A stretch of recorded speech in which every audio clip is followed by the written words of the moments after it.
Y bueno, creo que vamos a comenzar en este momento con Inti, así que bueno, únicamente la semblanza de Inti. Él es médico tradicional, guía ceremonial e investigador académico en el campo de las ciencias humanísticas y la filosofía perenne, nacido en Argentina, actualmente radicado en Ciudad de México.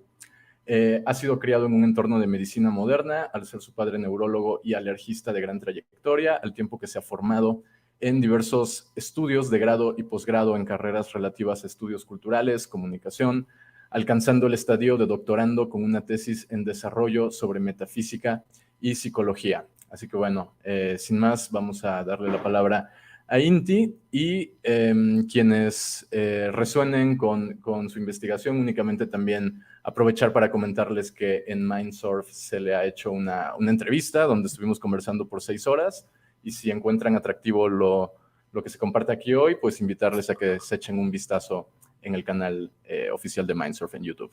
Así que bueno, Inti, tienes la palabra. Bueno, Ibra, un gusto. Antes que nada, voy a tener más o menos a la mitad de la presentación unos videos que grabé en campo, entonces son interesantes, pero no sé si esta aplicación lo va a reproducir. Cualquier cosa me avisás. Eh, bueno, y con el tiempo, si me paso, anda avisándome, no tengo problema. Tengo ahí unas 30 y tantas diapositivas, así que le vamos a meter intensidad. Voy a estar compartiendo pantalla a ver si se permite. Bueno, espero que esté compartiendo. Nomás confirmame si podés, Ibra. ¿Se está viendo? Listo. Ahí está. Perfecto. Bien. Bueno, antes de nada, un gusto para toda la audiencia. Qué bueno que haya personas interesadas en esta clase de conocimientos desde un punto de vista más racional, con fundamentación científica. Bueno, la ponencia que preparé se llama El tambor chamánico como estimulante psicoactivo y extático. Vamos a meternos con un poco de ritmo. El enfoque principalmente tiene que ver con mi intento por encontrar análogos al uso de sustancias enteogénicas para generar estos estados de conexión profunda, estos estados de trance, y al mismo tiempo para favorecer experiencias curativas en otras personas.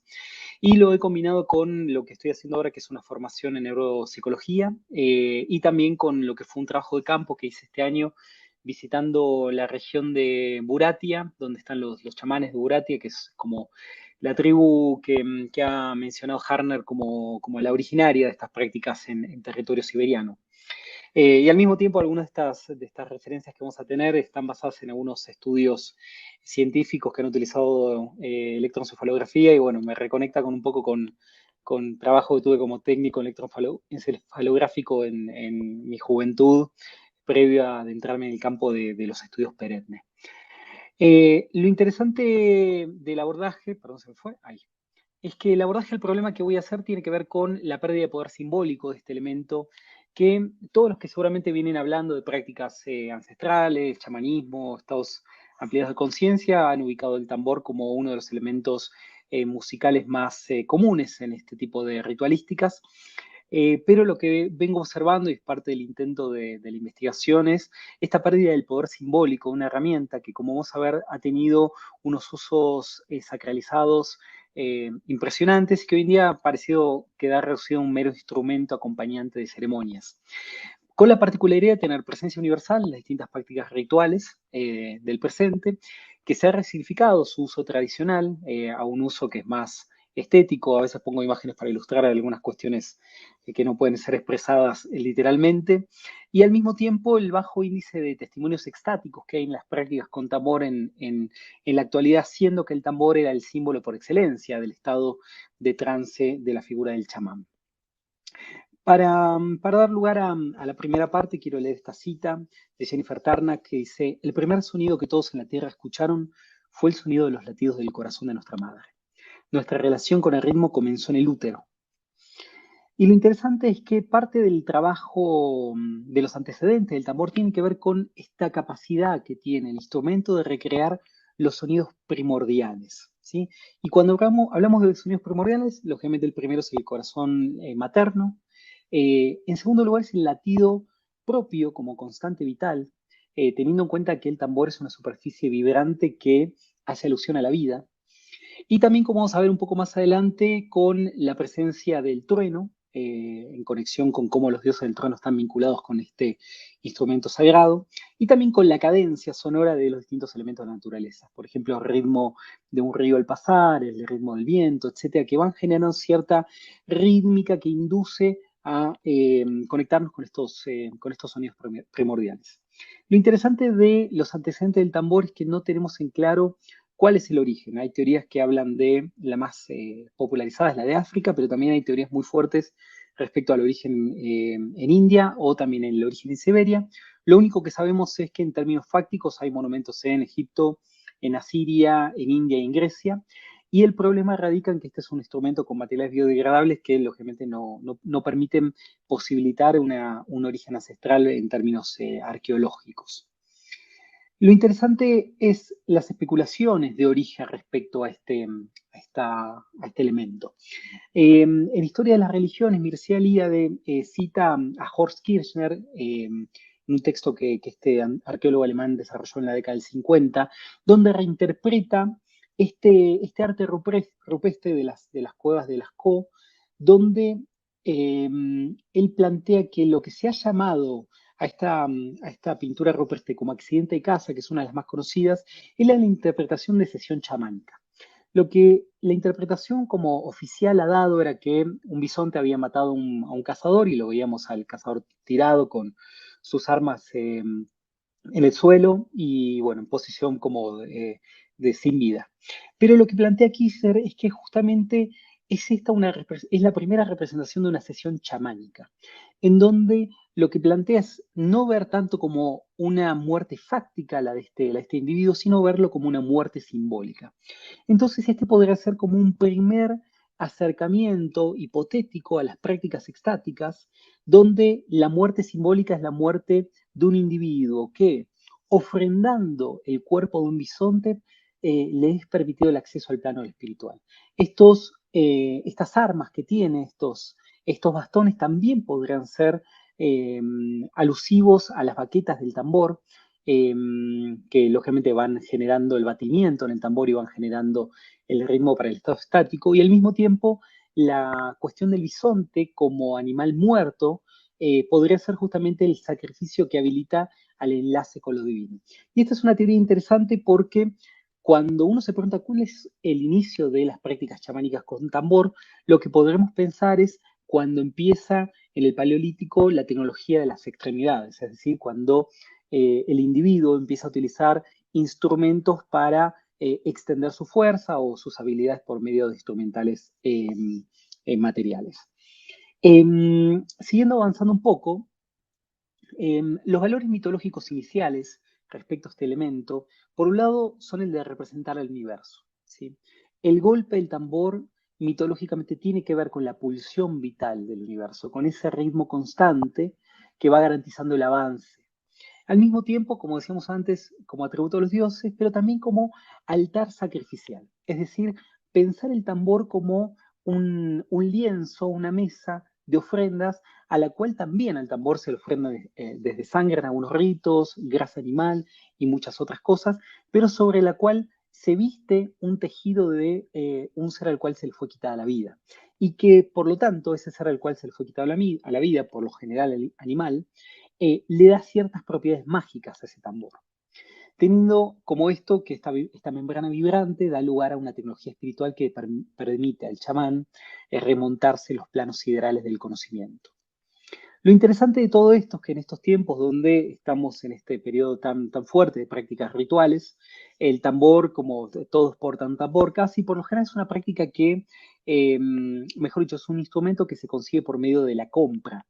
Hay un gran mercado de creadores de tambores, etcétera, pero ¿cómo era la creación mítica del tambor?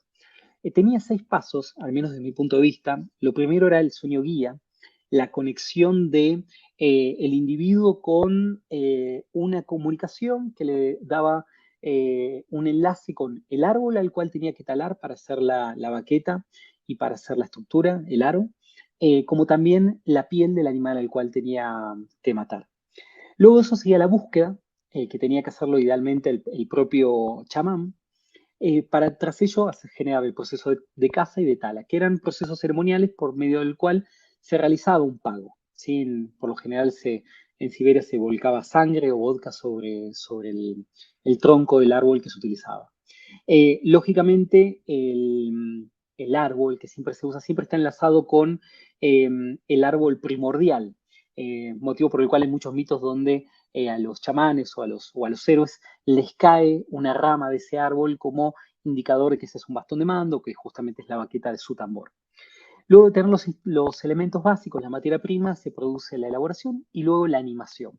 Que la animación tiene que ver con el cantarle, con sahumarlo, con ungirle también grasa animal, ungirle sangre, entre otras cosas.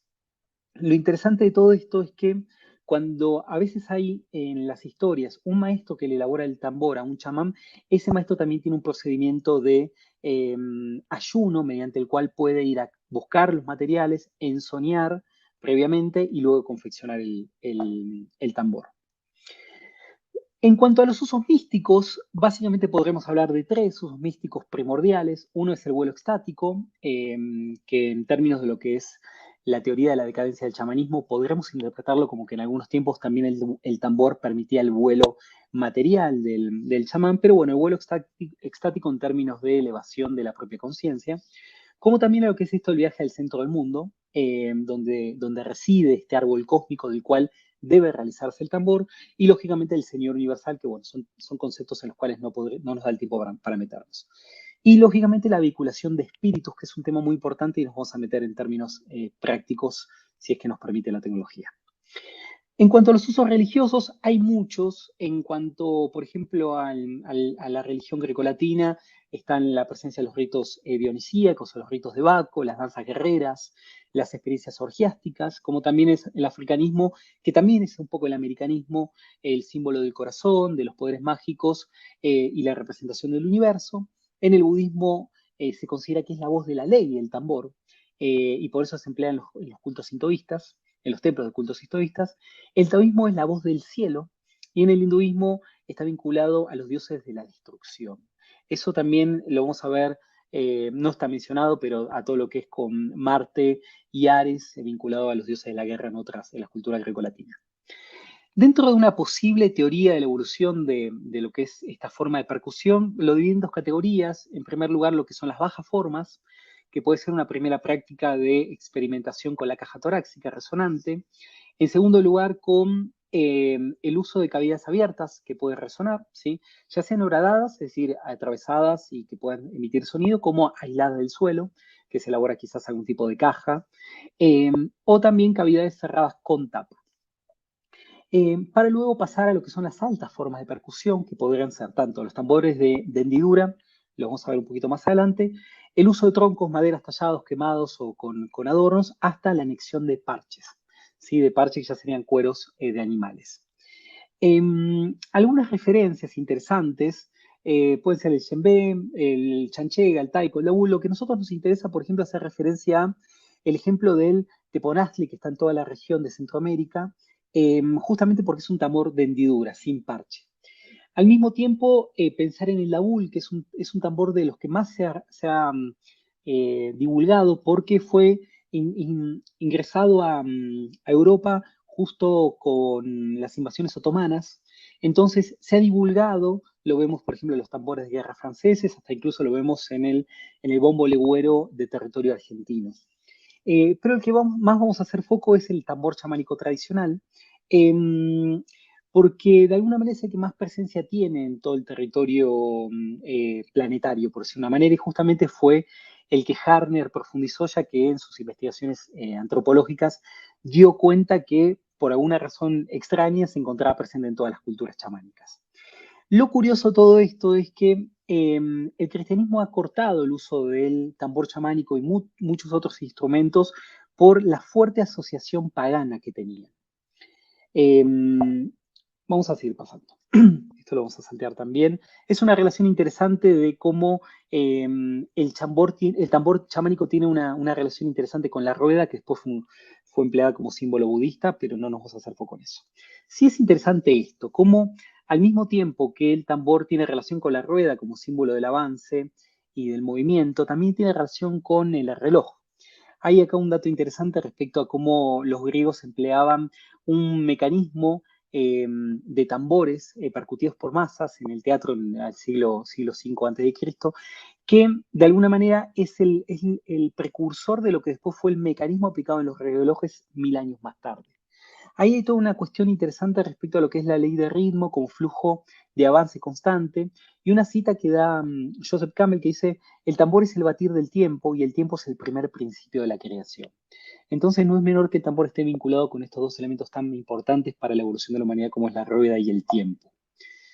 Después, acá hay algo fundamental de esta exposición que tiene que ver con la asociación entre el tambor y los estados alterados de conciencia, los estados chamánicos de conciencia, que es la posibilidad de justamente alterar ese estado de percepción espaciotemporal. Por otro lado, justamente es interesante a la luz de eso que planteaba la rueda de reloj. Por otro lado, la cuestión de la percepción de manifestaciones extraordinarias de la realidad, ahí citando al antropólogo Robert Lowell, como también el acceso a la realidad no normal, ¿sí? Tan presente en la terceridad. Como también podemos hacer mención, acá les quiero mostrar, no sé si Ibra está atento a ver si se escucha el video, porque justamente este es un video que grabé estando en Buratia con los chamanes, y es la grabación del acceso a un estado alterado de conciencia a la luz del uso del tambor.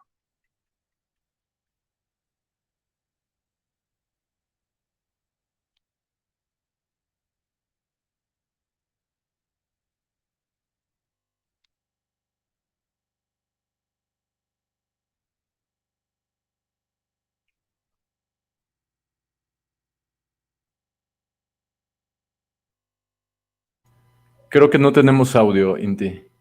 Listo, no hay problema. Veo cómo puedo hacer llegar este video. Justamente lo que se ve en ese video es cómo esta es una mujer chamana que empieza a batir el tambor y entra en este estado de conciencia donde se le va transformando la voz. Y es una voz femenina, pero termina siendo una voz gutural que es muy difícil de sostener en una sesión de trance de más de 10 minutos. Se quedaría afónica la mujer. Esta fue una sesión de canalización de lo que es la figura del hongón, que ahora lo vamos a ver. Dentro de estas cuestiones de los estados alterados de conciencia, lógicamente siempre hay una metodología extática para inducir el trance o autoinducir el trance, esto haciendo referencia cuando el chamán usa el tambor para sí mismo. Lógicamente, dentro de la cultura burati, que es la que más conozco porque es la que he tenido la posibilidad de ir a hacer la iniciación, ellos también entran en trance con el arte de los metales, ¿sí? Hay toda una línea de trabajo de lo que son los herreros y los alquimistas, justamente como uno de los arquetipos de los chamanes antiguos. Y por otro lado, hay otra cualidad de la despersonalización y recepción de una entidad externa. En el chamanismo burati se llama hongón. El hongón es el ancestro. Ellos eligen con quién se conectan en este arte de canalización. El trance básicamente es la apertura de su campo energético para recibir a un ancestro que es el que desde su sitial espiritual va a realizar las curaciones. Y a consecuencia de esto también hay un protocolo de recepción, un asistente que va haciendo como la introducción, le va dando un cigarro, le va dando leche, le va facilitando distintas cosas para hacerlo sentir bien a ese espíritu que aparece. Después, en los usos extraordinarios individuales, esto es cuando el chamán usa el tambor para sí mismo, vamos a repetir esto: conducir al éxtasis, conducir al centro del mundo, conducir al mundo de abajo o al mundo de arriba, ¿sí? Esta es una línea muy de Harner, donde podemos trabajar el mundo, el inframundo, el recupero de almas desde ese lugar, o ir al mundo de arriba para recibir mensajes o enseñanzas o conocimientos. También el uso del tambor para espantar muertos en uso ceremonial o para traer muertos, como también para convocar espíritus, aprisionar espíritus o para ocultar mantras, que esto es muy interesante, y es un poco más la línea asiática, cómo el tambor se utilizaba para que no se escuche la recitación de los monjes. Por otro lado, lo interesante es que no vemos en estos usos individuales de tambor la idea de curación, porque no es el chamán el que cura, no es el tambor el que cura, sino que son los espíritus convocados por el tambor los que hacen las curaciones. Y hay un dato también interesante que es siempre que, no siempre, pero hay muchas referencias que las entradas a los templos etéricos o los templos espirituales están acompañados tanto de campanas, de arpas, como también de tambores. No obstante, hay un uso profano colectivo, es decir, hay una pérdida del carácter individual del tambor para pasar a una instancia colectiva en donde el tambor se empezó a utilizar para otras cosas, como estimulante, para despertar y para excitar, para aplacar a la mente, impidiendo la conciencia del cansancio, ¿sí? Por ejemplo, cuando navegaban y había que remar, el embate de tambor generaba ese automatismo donde no había lugar para la circunspección, para anuncios sociales importantes, para convocar gente, es decir, como herramienta de comunicación, para tapar el sonido del dolor en las batallas, eso es muy interesante, como también para aturdir y espantar animales en una situación de ataque, para amedrentamiento de guerra, ¿sí? Esto los turcos y los chinos lo utilizaban muy, muy presente, para los inicios de guerra junto con los instrumentos de viento, también para darle ritmo a las marchas a pie y lógicamente en navíos, y para ritmo en prácticas físicas y artes marciales, eso nazi está muy presente. Dentro de lo que es el golpe, esta es la parte que puede ser un poco más científica, hay una constante en los usos individuales y en los usos colectivos más profanos, que es el trabajo de ritmo terapéutico monótono o el patrón repetitivo, que básicamente consta de 200 a 200 golpes por minuto, que eso equivale a 3 o 4 por segundo, en un tiempo mínimo de 15 minutos a un tiempo que puede prolongarse horas, no hay límite para eso. Básicamente lo que se resume de todo esto es cómo la generación de ondas teta estimulan a los lóbulos temporales y frontales, que de alguna manera eso puede dar lugar a intentar entender qué del trabajo con tambor puede vincularse con los efectos de las sustancias exógenas, enteogénicas exógenas, para propiciar estados ampliados de conciencia. Lo interesante de todo esto es que Michael Hartnett inauguró una nueva era dentro del estudio del tambor para uso ceremonial y medicinal, a partir de su libro La senda del chamán, que dio lugar a muchas investigaciones académicas y que ahora vamos a citar algunas de las cuestiones. Básicamente, esta clase de golpes de tamborileo se ubican en un rango de frecuencia entre 3.5 y 7.5 Hz y de alguna manera no están hablando de una localización cerebral puntual, como no sé, la vista, por ejemplo, está localizada en un punto particular, sino que la estimulación del tambor es total en el cerebro. Vamos a meternos con algunos datos neurocientíficos. Por un lado, está comprobado la estimulación neuronal completa, ¿sí? Mediante la alteración de patrones de ondas cerebrales. Por otro lado, está comprobada las propiedades neurogenésicas del uso del tambor. Esto está dado por un investigador que se llama Michael Taut de la Universidad Estatal de Colorado. Por otro lado, está comprobado el fortalecimiento de las células T, las natural killer. Vamos a ver eso cómo impacta después en los usos. Todo esto solamente con estudio de tambor. Al mismo tiempo, baja los niveles de cortisol y por otro lado equilibra los niveles de sodio y potasio, ¿sí? Propiciando el rejuvenecimiento del cerebro fatigado. Vamos a ir en cuanto a los beneficios de estas comprobaciones científicas. Por un lado, regenera y aumenta el control de movimientos post-accidentes cardiovasculares. Por otro lado, mejora la memoria y habilidades sociales en pacientes con deterioro neurológico, de cualquier tipo, accidentes, como también personas que se han dañado por consumo de drogas duras. Por otro lado, está la ralentización de los procesos de degradación del Alzheimer y el Parkinson. Entonces, uno podría decir que tranquilamente el trabajo de tambor puede ser un buen análogo a las terapias con dimetiltriptamina, que hay estudios también haciendo foco en sus propiedades neurogenésicas. Al mismo tiempo, está comprobado, o los beneficios se dan en el aumento de capacidad de atención en niños autistas, y en relación al cortisol, parte de la bajada práctica de beneficios tiene que ver con el combate del estrés, el fortalecimiento del sistema inmune y la bajada de niveles de azúcar en sangre. Ahí están las citas, digamos, le ponen pausa y después se van a los papers que se pueden conseguir en internet. Lo interesante de la bajada de esta parte, y me voy a extender un poquito más, tiene que ver con unas prácticas que venimos haciendo con nuestro colectivo, que se llama Medicina Trascendental, donde estamos intentando propiciar procesos curativos y procesos gnósticos más allá de las sustancias enteogénicas.